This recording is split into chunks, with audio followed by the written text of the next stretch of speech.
હોનાની લંકા હતી, મોટા મોટા દરબાર હતા, પણ એને એટલું ધન એટલું માલ મિલકત હતી તો એની આરે રત્તી ભાર પણ ગયું કાંઈ ન ગયું. મોટું પરિવાર હતું, મોટું કુટુંબ હતું, બધી સુખ સુવિધા હતી, પણ કાંઈ ગયું નહીં. એમ આપણી હારે પણ કાંઈ આવશે નહીં. જ્યારે આપણો અંતિમ સમય આવશે ત્યારે આપણા જીવને આ દેહની અંદર જે 9 દરવાજા 10 દરવાજા છે ત્યારે જમ આપણા જીવની અંદર આ દેહની અંદર પ્રવેશ કરશે અને આ દેહમાંથી પ્રાણ કાઢશે. આ દેહમાંથી પ્રાણ કાઢવો હેલો નથી. 1000 વીસીનો જેટલો ડંખ લાગે ત્યારે આ દેહમાંથી પ્રાણ નીકળે છે અને આ દેહમાંથી પ્રાણ નીકળે પછી આપણા જીવને યમલોકમાં લઈ જાય, જેમાં વચ્ચે એવી વેત્રણી નામની નદી આવે છે. આ વેત્રણી નામની નદી લોહી પાસ પરુષથી ભરેલી છે. એમાં આપણા જીવને યમદૂત ડુબાડે અને મારતા મારતા લઈ જાય અને એ જંગલોમાંથી, પહાડોમાંથી, ગોખરુના વનમાંથી, હળગતા વનમાંથી આ બધેથી આપણા જીવને લઈને અને પછી જાય છે. સંતોએ બતાવ્યું, યમદૂત જબ લેને કોઈ આવે થોડી ન રાખે ધીર, ભાઈ રે થોડી ન રાખે ધીર.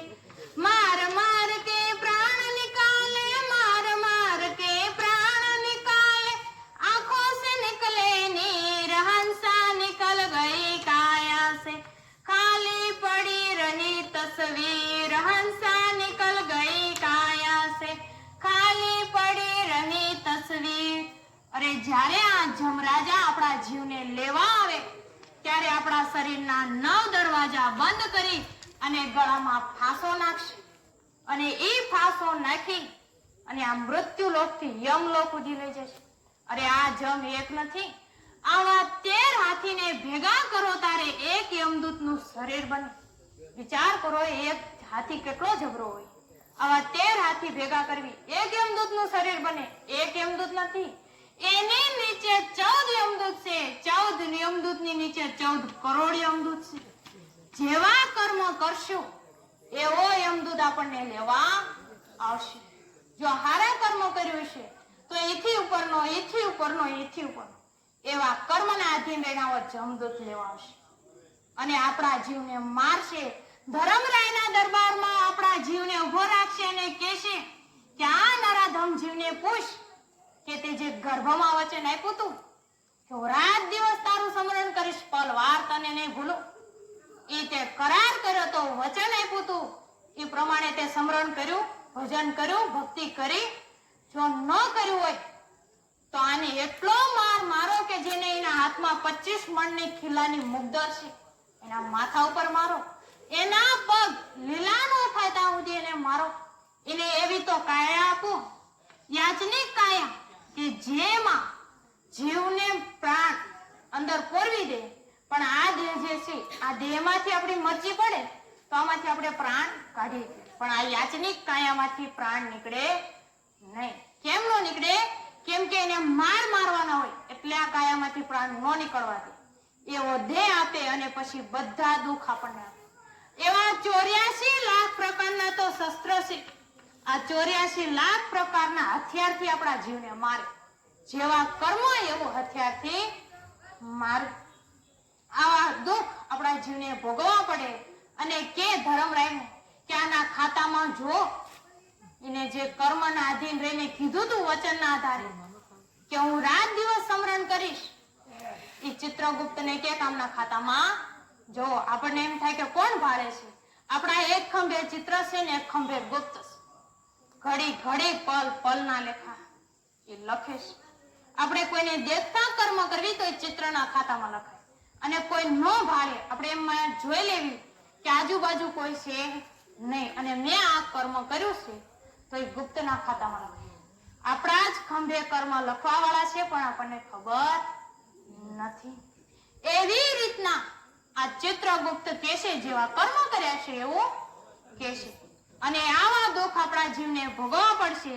જો અહીંયા કણે કોઈ ભાઈઓ કે બહેનો આપઘાત કરે એટલે કોઈ ગળો ફાંસો ખાય કે કોઈ સળગીને મરે કે કોઈ દવા પીવે તો એ જીવ રેલવે કપાય તો આ જે જીવ છે, આ જીવ એ ભૂત પેત્રની અવનીમાં જાય, એ જીવ અગતિની અવનીમાં જાય કે જેની કોઈ દિવસ ગતિ નથી.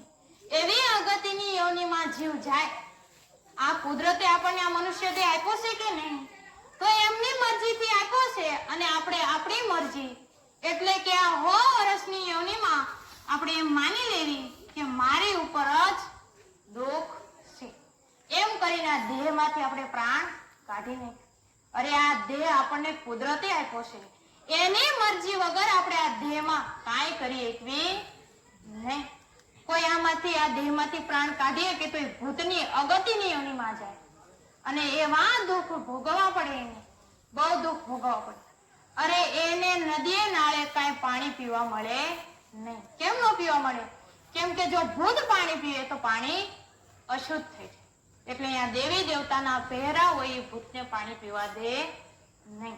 એટલે આપણને એમ થાય કે અમારે અહીંયા દુઃખ છે, અહીંયા દુઃખ હશે તો આપણે કોકને કહેશું તો એમ કહે છે કે આ ઉપાય કરો, કદાચ તમારું દુઃખ હળવું થાય તો.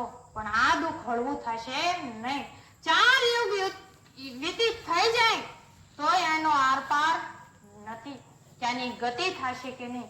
પણ જો એમના કુળમાં, એમના પરિવારમાં કોઈ રામ નામી સંત બને તો એ રામ નામી સંત આ જીવનો ઉદ્ધાર કરે. જો બેનો કુળ જો રામ નામની ભક્તિ કરે, રામ નામનું સ્મરણ કરે તો એ 2 કુળને તારે, એક હારીને એક પિયર. આ 2 કુળને બેનું તારે. કોઈ આપણે આપણા કુળમાંથી કોઈ અત્યારે નહીં પણ આગળની પેઢીમાંથી અથવા પાછળની પેઢીમાંથી કોઈ જીવ હોય તો એનો ઉદ્ધાર થઈ જાય. એમાં દેહમાંથી પ્રાણ કાઢવો હેલો નથી. પછી આના પછી આપણા જીવને 84 લાખ યોનિના દુઃખમાં મોકલે. 84 લાખ યોની. આ બોલવી સહજ છે, આપણે બધાએ સાંભળ્યું હશે. બોલવી સહજ છે પણ ભોગવવી બહુ કઠિન છે. 43,20,000 વર્ષ પછી આજ આપણને મનુષ્ય દેહ મળ્યો છે. 83,99,999 આ યોની પછી આજ આપણને 84 લાખની યોની એટલે આ મનુષ્ય દેહ મળ્યો. તો આમાંથી પ્રાણ નીકળી જાય પછી આપણા જીવને આવો દેહ આપે ઝાડ બનવું પડે. આ ઝાડની યોનીમાં તમે જો કેવા દુઃખ છે. હજારો વર્ષ સુધી મસ્તક નીચે પગ ઉપર, આવી ઉલટી અવસ્થામાં એને દુઃખ ભોગવવાનું કેટલું દુઃખ છે. આપણને અત્યારે તડકો લાગે છે તો આપણે એની છાંયે જઈને ઉભા રહીએ. એને તડકો લાગે તો એ ક્યાં જાય? આપણને ટાઢ આવશે, ટાઢ લાગશે તો આપણે ઘરમાં જઈશું, ગરમ કપડાં પહેરશું, પણ એને ઠંડી વાગશે તો એ ક્યાં જશે? ત્યારે એની અંદર રહેલો આત્મા એ કુદરતને પોકાર કરે કે કુદરત તમે મને મનુષ્ય દેહ આપ્યો તો પણ મેં તમારું ભજન ન કર્યું, ભક્તિ ન કરી, એટલે આજ મારે આ બધા દુઃખ ભોગવવાનો વારો આવ્યો છે. તમે જો આ સાપની યોનિમાં કેવું દુઃખ છે. એના શરીરથી ઢળડાતું હાલવાનું. અરે આ ઉનાળાના તાપમાં એના શરીર ઉપરથી ચામડી નીકળી જાય. કેટલું દુઃખ છે. આ ત્યારે એની અંદર રહેલો આત્મા રુદન કરે કે પરમાત્મા રામજી તમે મને મનુષ્ય દેહ આપ્યો તો પણ મેં એનો સત ઉપયોગ કર્યો નહીં. બળદની યોનિમાં જો જ્યારે આ બળદ 2-3 વર્ષનો થાય ત્યારે એને નાચ નાખી એને ખેતરે હળે જોડીને ખેતરમાં લઈ જાય. હવે એ બળદને લઈ જાય ત્યારે એ બળદ એની મરજીથી કાંઈ ખાઈ ન કે પી ન કે થાક લાગ્યો હોય તો કઈ ન કે મને થાક લાગ્યો છે. બળદ ઉભો રહે તો ખેડૂત એને પરોણાના ઘા મારે, હાલ હજુ કામ કરવાનું બાકી છે. આવું દુઃખ એની પાસે વાચા નથી ને આપણી પાસે વાચા છે એટલે આપણે કહીએ કે બીજાને એ કહીએ છે. આપણને એને ભૂખ લાગી છે તો એ આપણને કહેશે કે મને ભૂખ લાગી છે? નહીં કહીએ. એવી આ બળદની યોનિમાં દુઃખ છે. તમે જો આપણા ઘરમાં 2-3 વર્ષનું બાળક હોય તો આપણે એનું કેટલું જતન કરવું ને આમ હાથમાં રાખવું, એને ટાઈમે ખવડાવી લેવી, પીવડાવી લેવી, નવડાવી લેવી, જે વસ્તુ જોતી છે બધી વસ્તુ એને હાજર કરી દે. પણ આ 2-3 વર્ષના બાળકનું કોણ? આ બળદનું કોણ? એનું કોણ થશે? એવી આ યોની બધી આપણે ભોગવીને આવ્યા છીએ. તો નમૂના પૂરતી યોની છે, પણ 84 લાખ યોની છે. આ બધી આપણે ભોગવી છીએ ત્યારે આપણને આ મનુષ્ય દેહ મળ્યો છે. અને સંતોએ બતાવ્યું, મોંઘો મોંઘો માનવ તન અવતાર રે, પરભવના કોને પામ્યો રે લોલ, પરભવના કોને પામ્યો રે લોલ. અરે આ મોંઘો અમોલ મનુષ્ય દેહ આપણા સુકૃત કર્મ પુણ્ય કર્મના લીધે આજ આપણને મળ્યો છે. તો આમાં આપણે જેવી ભક્તિ કરશું એવું ફળ આપણને મળશે. આપણને એમ લાગે કે અમે ભક્તિ કરવી છે એ શું ખોટી છે? ના, આ જગતમાં કોઈ ભક્તિ ખોટી નથી. આ જગતમાં બધી ભક્તિના ફળ છે. જેવી ભક્તિ કરશું એવું ફળ મળશે.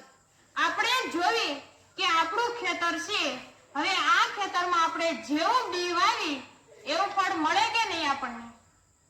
આપણે આંબાનું બી કેરીનો ગોટલો નાખી અને આંબાનું ઝાડું થાય અને પછી આશા રાખવી સીતાફળની, તો આપણને મળશે? નહીં મળે. એમ આપણે જેની ભક્તિ કરશું એનું આપણને ફળ મળશે. અને આપણે ભક્તિની વિરુદ્ધમાં ફળ માંગશું તો આપણને મળશે નહીં.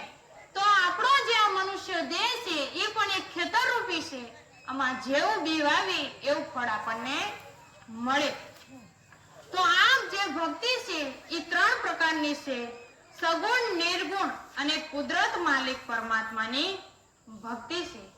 જે ત્રિગુણી માયા છે એને કહેવાય સગુણની ભક્તિ, અને ત્રિગુણી માયાની પરે જે ભક્તિ છે એને કહેવાય નિર્ગુણની ભક્તિ. જેવી ભક્તિ એવું ફળ, આ કુદરતનો નિયમ છે. જો આ મનુષ્ય દેહથી આપણે કોઈ બ્રહ્માની ભક્તિ કરશું તો બ્રહ્માના સતલોકમાં જશું. પણ ક્યાં સુધી રહેશું?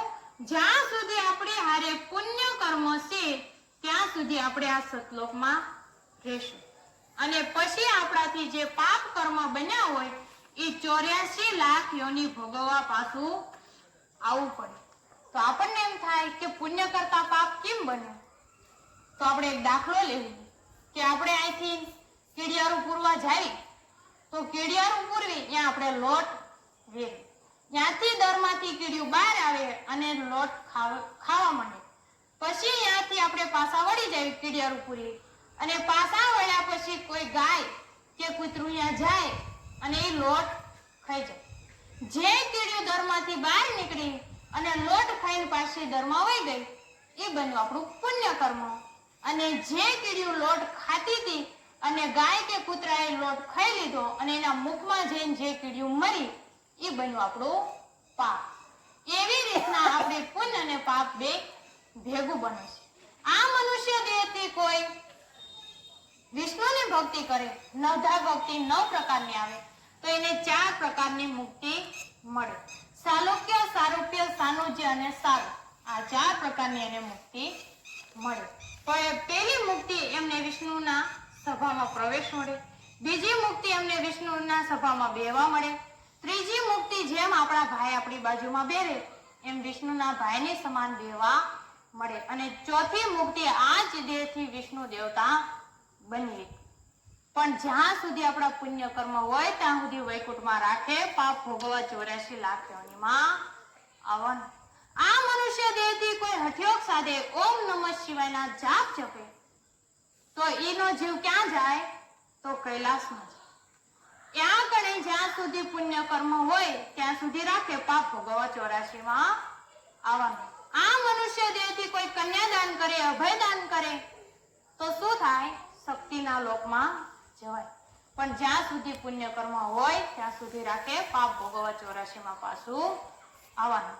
આ મનુષ્ય દેહમાંથી કોઈ વ્રત કરે, વ્રત ઉપવાસ કરે તો એને મળે નિરોગી કાયા, જેમાં કોઈ પ્રકારનો રોગ હોય નહીં.